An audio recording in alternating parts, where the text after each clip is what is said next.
Building Amendment Bill number 3, Part 1 or any part. Thank you. I call the Honourable Leanne Dalzell. I too am grateful to the Minister for traversing the history of the bill, because of course he's absolutely correct. All of the preliminary work that led to the introduction of the Building Bill 1990, well, it was passed as an Act in 1991, but it was a bill in 1990, was certainly done under a Labor government. And the reason that it came under the purview of the Minister of Internal Affairs was that in those days that's where our building industry regulatory framework sat. And that actually says a little bit about the history of where we came from and why we've got to the point that we've got to today, and why I can't find it in my heart of hearts to support this bill, because it doesn't bring together some of the elements that others have talked about in terms of the need to take an overarching perspective on this legislation and not to regulate in this area in a piecemeal way, because we have already paid a very, very big price for doing that. And I think what is also useful from the Minister's comments is that he said that he said that there were a number of people in this House that weren't in the House when this bill had its first reading and was referred to a select committee, which means that there is a lack of knowledge and understanding, and I believe that that's actually quite widespread in this House, and I want to urge this House to think very carefully about passing legislation in this area at the moment, while today we have sitting in Christchurch the Royal Commission of Inquiry into Buildings, and today one of my own constituents was pleading for certain matters to be inquired into. And at the end of the day, I think it's really important that we learn the lessons that we are going to learn from that particular set of disasters, and listen to some of the warnings that have been made year in, year out, ever since we did go down this track, and we did go down this track together. I picked up the February version of the North and South magazine, and I assume that the Minister has read the article on the leaky building crisis. Although I wasn't a Minister for building and construction, like everyone else on the side seems to have been, I was the Minister of Commerce at the time we decided to rewrite the Building Act of 1991, and I in fact was the Minister of Commerce at the time that we put a discussion document out to get feedback from the industry. And despite what some members of the government have said, we actually have respected the industry and worked with the industry in order to get a legislative framework that would actually meet the modern environment and the fact that a number of different products were coming onto the market without the adequate regulatory regime to support them. But where I disagree with the Minister is that it wasn't just the untreated timber that gave us the leaky building crisis, and any builder worth his salt who understood about flashings and understood about the cavities systems that are required when putting monolithic cladding systems over the top of frames that were untreated. That was never the intention of the standards. The standard that was implemented at that time at the behest of the industry.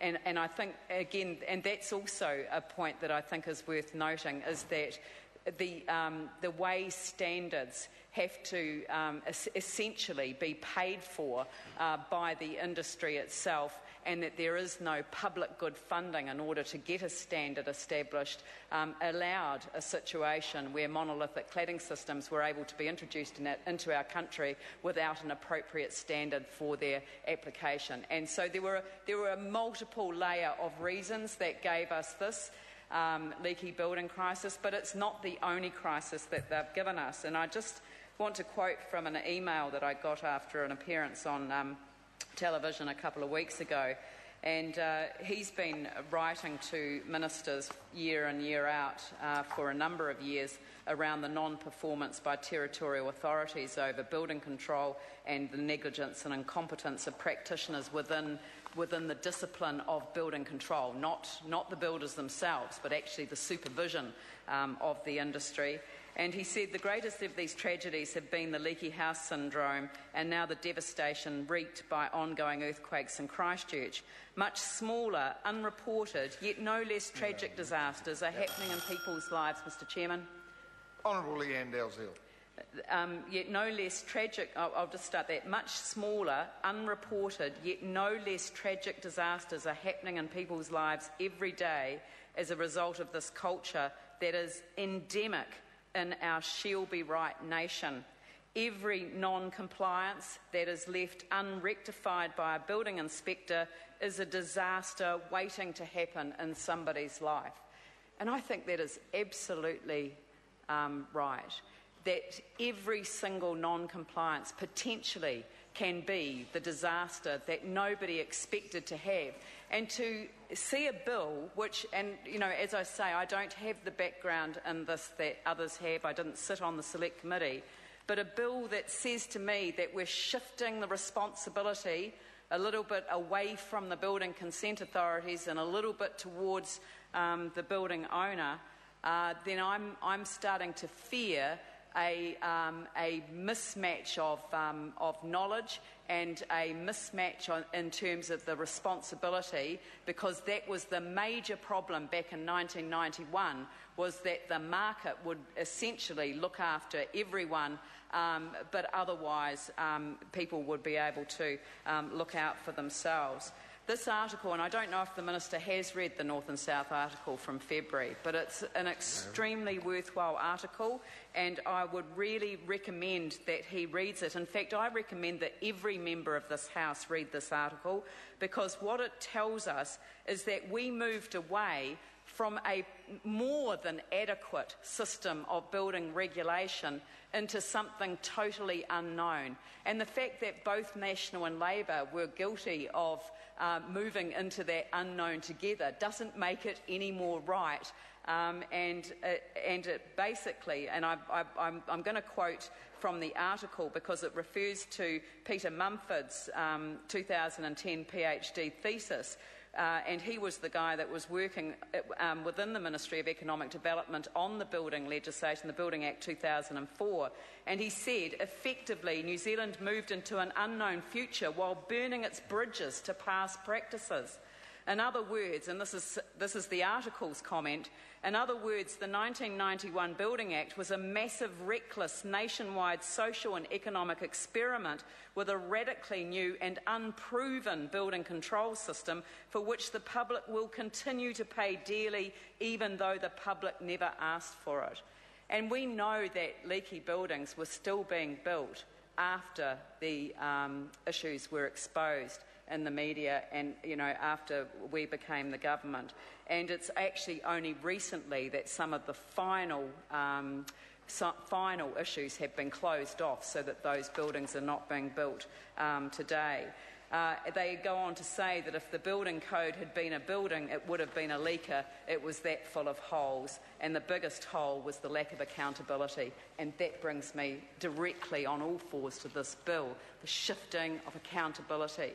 And if we are going to shift the accountability, what price is somebody else going to pay for that decision sometime in the future?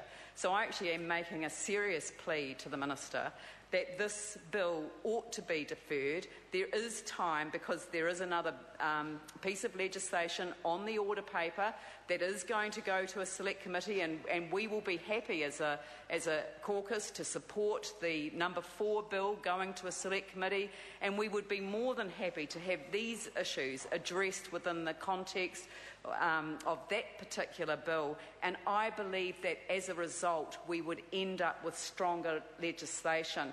And because that Royal Commission is sitting in Christchurch right now, and because we have paraded every day in our news media the stories of the engineers, an engineer breaking down in tears as he had to take responsibility for what he felt, you know, had led to the death of somebody, we owe it to our constituents from one end of this country to the other to get building regulation right.